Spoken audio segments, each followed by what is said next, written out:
Hello, everyone. I'm Matthew Weiss. I'm the Managing Director of The Bench and the founder of the Africa Hotel Investment Forum.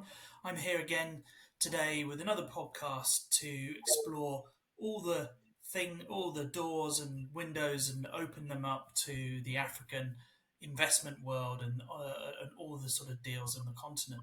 I'm here today with Trevor Ward, Managing Director of W Hospitality Group and the author of the hotel chain development in Africa pipeline report. So, welcome, Trevor, once again to our annual catch up.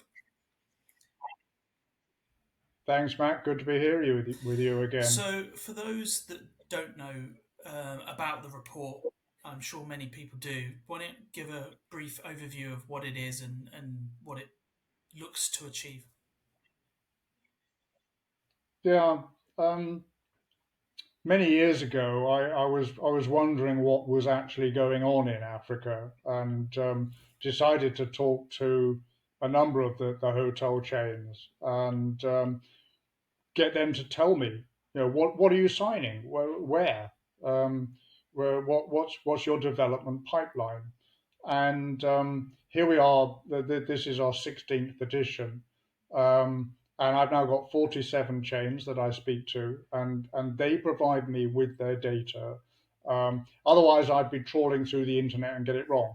So I get them to give me the information about what they've signed, not LOUs or MOUs, but these are contractual agreements between the chain and the owner of the hotel about upcoming hotels that they will brand and mostly that they'll manage as well.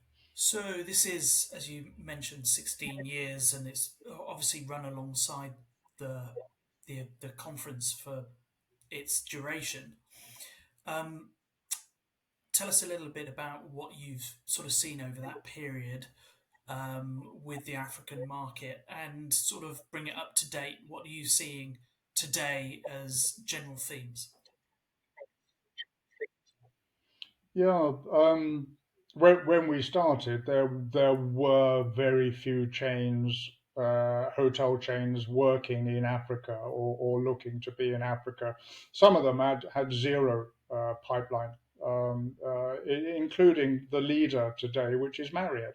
They had nothing 15 years ago. So today, here we are. The total pipeline, all the chains, the 47 chains, and they're 134 brands, 134 brands for which they have signed deals for future hotel openings in Africa.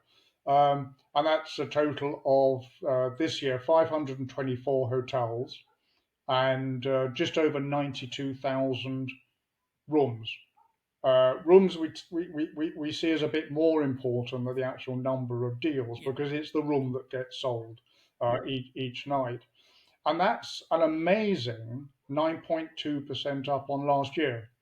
Last year was up about 4% on 2022. Here we are 9% up. Interestingly, if you look at STR's figures, only the USA surpasses that figure, such a mature market.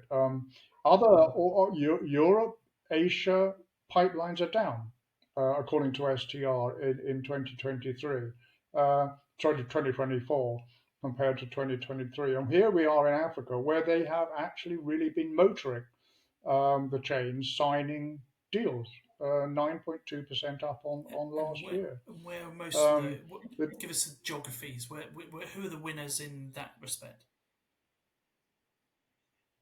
yeah, Africa is 54 countries, 54 sovereign nations. There are some people who add one or two others, but it's 54 sovereign nations at the UN seats, and of those, 41 countries have signed deals for future hotels, and as usual, because it is just a recurring theme for the last few years, Egypt has by far the largest pipeline. Um, that of the 524, Egypt has 109 deals. Wow. One country out of 54 has 109 deals. That's about 28% of the entire pipeline. And drilling into that, Mm. Cairo, one city out of, I don't know, how many cities are there Mm. in Africa? Uh, Cairo is 15% of the entire pipeline. Um, of the top five are in order: Egypt, Nigeria, Morocco, Ethiopia, and Cape Verde. So Um, give us. Egypt has So more where rooms in the in pipeline. fifth then Cape Verde? What's the comparison to Egypt? What are we talking fifth? Well, Egypt has more rooms in its pipeline than those other Right. four together. So the act or the It's that big. It's extraordinary. So with 26,000 rooms in Egypt, it's about 5,000. about 5, 10 years ago, you wouldn't have heard so many countries having pipeline at all. No, you're looking now at where previously the efforts were on the big boys. So it was South Africa, it was Morocco, it was Egypt, it was Nigeria, Kenya. You're definitely seeing more deals coming up in some of the smaller countries. When I say smaller, I mean I'm talking geography, population, GDP, number of cities where you can do deals. Nigeria, for example, you can easily identify 40 different cities where you could do a deal of one type or another. And then take a country like Togo, where there may be two cities. But we are now seeing more deals in, for example, Benin Republic, a relatively small country which now has several deals signed, um, and more resorts coming up in Benin Republic. So and several other smaller countries. Basically, the chains are saying we want to be where our customers go. We want their spend in our system rather than it going to nowhere. So.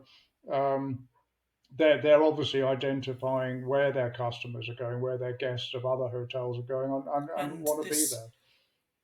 reflection in the report on resort pipeline and as an increased area is obviously apparent. Is that in part sort of opening up some of these other countries as that piece grows? And where have you seen, how much of a new pipeline is the resort piece in all of this? Yeah, and it's interesting, isn't it, that several years ago, people were saying that because of skin cancer, beach resort tourism was dying, and I always thought, nah, it's not. And a lot of new beach resorts are being planned in Africa. We got quite a big coastline when you think about it. That whole continent, some of the best beaches in the world are. They look just like some of those Caribbean beaches that you see in the pictures. So what's happening is that we Kenya's had a beach tourism product for a long time. The Gambia, for example, and Egypt and Morocco. Now we're seeing Zanzibar, one of my personal favourites, where the pipeline has doubled between the last year and this year.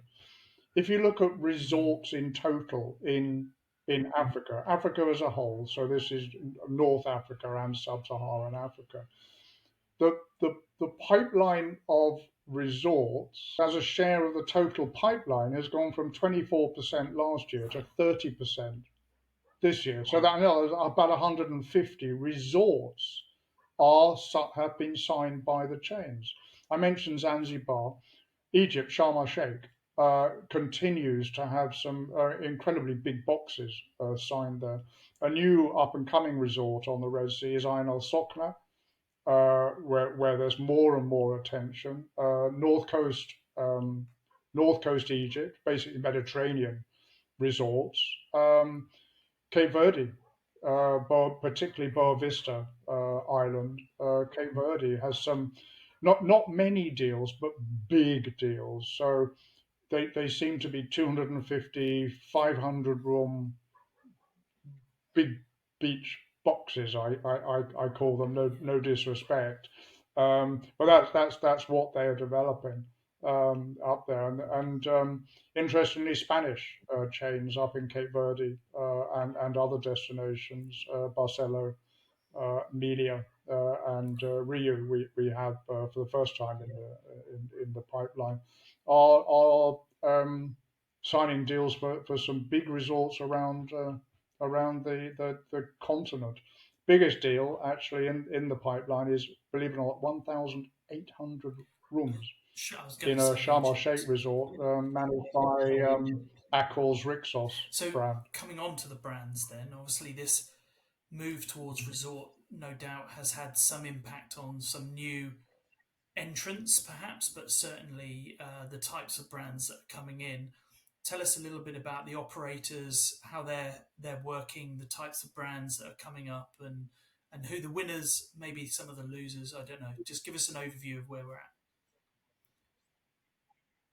Well, looking at the entire pipeline, not just resorts. Remember that about almost 70% of the pipeline is cities.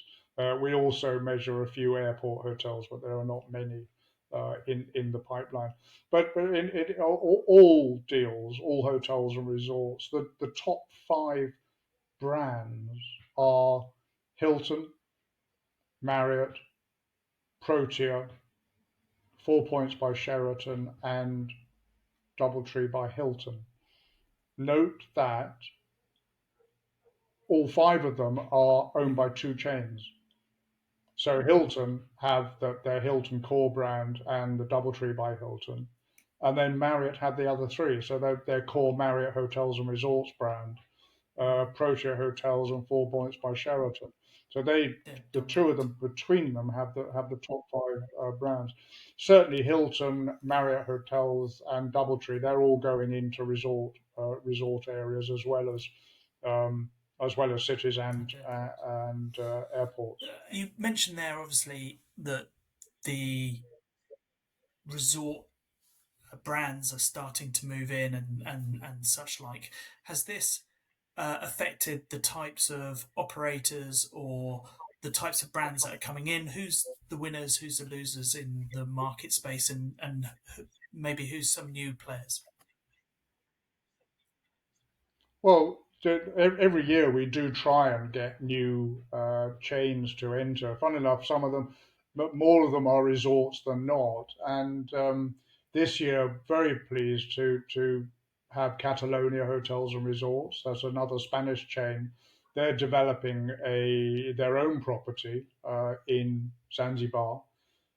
We've got Envy Oh, that's Lodges interesting. have joined this year. LVMH Hotel Management have joined. Mandarin Oriental doing a historic hotel in Egypt.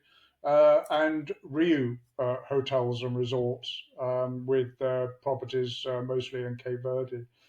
And what we've done this year, we've also included white label hotel chains because they are making more of a splash in Africa.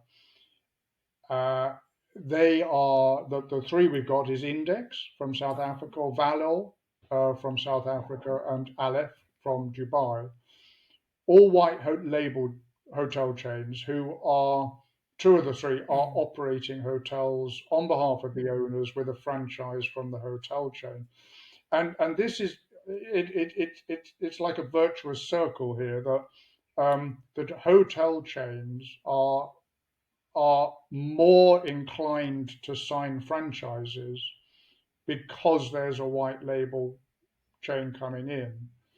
The owners are enjoying the greater Mm. flexibility of the white label operator compared to some of the stricter, I guess is the word, stricter conditions from the chains when they manage a hotel. So everybody's enjoying this, and we will see, I believe, an increase in the number of franchises that are going So to be signed in the this future is something that by you're the going to be chains. tracking going forward in the report as well. So we'll be able to sort of review that year on year. Yes, it's not seeing as much growth as we had anticipated. We're about 15% of the total pipeline. So about 75 deals are franchises. From most of the big hotel chains are now franchising in some way. Um, and yes, I do believe we'll see that grow because we have what 81% of the pipeline is management agreements, whilst in the Americas, management agreements are Mm. relatively rare. Virtually everything in the USA is franchise. So we talked about the brands, we talked about some of the countries. Uh, the report itself looks at the pipeline. Um, this isn't really telling us what's opening on the ground. Uh, what's the story about actually post signing a piece of paper? What is actually happening? It's a very good question, Matt, and it's something that is really focusing minds on what does this mean? And when you think about it, the pipeline deals are really the start of a process. And that process is there. The objective of the process is to add shareholder value. What do I mean by that? It's generating fees for the hotel chain in one way or the other, and most importantly, it's generating profits for the owner. Yeah. That's what it's all about. Is returns. So unless the hotel opens, those objectives are not being met. And so yes, we are looking at what we call the actualization rate, and nobody can be happy about the fact that we have tracked only 29 chain branded hotels that opened in the whole of Africa, 54 countries in 2023. Um, it's a disappointing result, certainly when you look back at Mm. 2019, when instead of the something like 21% that we achieved in 2023, in 2019, Yeah. 75% of the hotels that were scheduled to open that year actually opened. Last year, it was only 21%. Um, Going forward, of course, the hotel chains rather are projecting that this year, 2024, they're going to open 134 hotels. Okay. I hope they'll do more Yeah. than 21%. If they do 75% of 134, you're about 100 hotels, which would be terrific, absolutely terrific result, and will compensate for the result last How much year. of this is the sort of hangover from inflation, or getting um, the actual uh, products to into Africa to actually build? You know, the construction problems. Yeah, we talk a lot about the challenges of Africa. I'm not convinced that the challenges in doing things in Africa are that much heavier to bear than they are in other parts of the world. Um, I, when you ask me why did we only open 29 hotels last year, I think the simple answer is money. Now, it's a simple answer, but it's a complicated background to that. You mentioned inflation. We have high inflation in some African countries. Nigeria, where I'm based, the official figure is about 30%. Official figures can often be taken with a pinch of salt, and we just know it's more than that. And then a lot of countries in Africa suffer from devaluation of the currency. Egypt, Nigeria, yeah. Egypt, for example, particularly uh, prone to that. And therefore, in local currency, when you are importing what you need to build a hotel, your local currency Mm, costs balloon. I'm mm, dealing with projects in Nigeria where in 12 months the cost of building in local currency has doubled. And that's a combination of inflation and currency devaluation. And of course, the mm. revenues haven't doubled, or the projected revenues haven't doubled in that case. So it makes But is it this difficult to continue and difficult to make that any in that project sense then? work. No, Difficult, but not impossible. There are still deals that will work and can be opened and can meet those objectives of shareholder value. Um, but it doesn't make it any easier. And then again, countries like Ethiopia, countries like Nigeria, getting that foreign currency, the availability of foreign currency to um, to import what you need to build a hotel can be very, very difficult. Not impossible.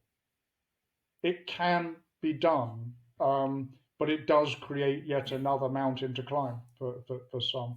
But we'll see it get better. We know I it will don't get mean to better. sort of challenge your expertise here, but in some ways, is this not a planning issue in the sense that should we be looking at all of these challenges in the construction of a deal and being realistic about the costs that are going to be there? Okay, fine. There can be shocks. There can be things which catch you out of sorts. But if the planning phase and the consulting is correct, then everyone would know where they start. Is this is that a fair challenge in the sense that if the planning was better, then actually more of these projects would be understood or maybe not even undertaken in the Well, first place? I'll accept the challenge because I don't think the challenge is actually an arrow No. pointing at me. But seriously, what the point you're making is another challenge to getting things done. Not on every project, but we do suffer from a lack of professional expertise um, in planning and creating hotel buildings. I mean, some of the designs I'm asked to look at, they just beg a belief. That I mean, I'll give you some examples. That I'll say, well, why is the kitchen at the opposite end of the building to the restaurant? And the answer comes from the architect, well, we don't want smells from the food going into the restaurant. And a slightly more unpleasant example was, well, what is that square that is in the middle of the kitchen? And the architect tells me that it was a toilet. Interesting. So that when needs must, the chefs don't need to leave the kitchen. I have never made up a story about Africa. I mean, those are real life examples of a lack of expertise in designing a hotel. And then you get some of the other design professionals who get it wrong. Um, I don't think it's ever happened to a hotel, but tragically, you keep hearing of buildings collapsing in various countries because the load factors were Mm, calculated wrong, the pilings were wrong, etc., etc. And just linking back to the whole money challenge is the thing that we find that often quantity surveyors tell the owner what the owner wants to hear. And it doesn't help that the project is undercosted at the get go, and therefore they run out of money. Getting new money for a project which is half built is jolly difficult. So again, it's No, not on every project, but it is another challenge that we face in some African countries. I don't think South Africa has this problem. I don't think Kenya has this problem. I don't think other countries have this problem, but there are countries where we're faced with these obstacles that really do challenge the completion or even start sometimes of a hotel perfect. project. Well, it's been a cracking discussion. Is there anything from the report this year before we say our goodbyes that actually sort of surprised you in a good or a bad way, apart from perhaps the openings? No, I will go back to that resource issue. Um,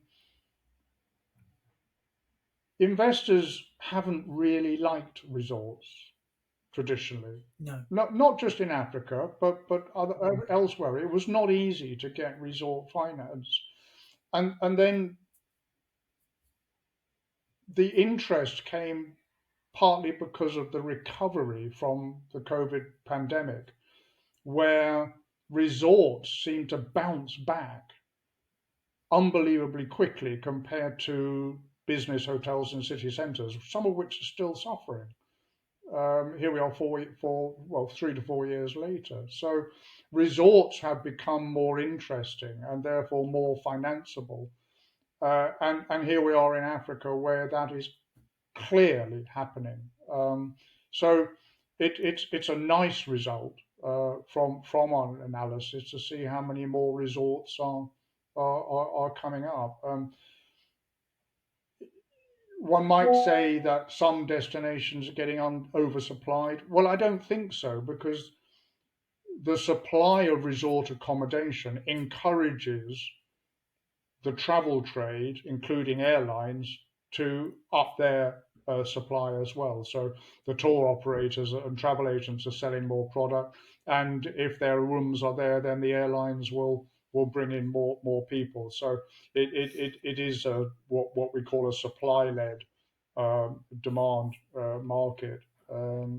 If you Well, there build it, is they will an come. interesting connection there as well, in the sense that it is Zanzibar that is hosting our aviation conference, an event that actually looks to drive more route development to Africa and African destinations. So, in some ways, that makes perfect sense. That we'll be hosting that this year.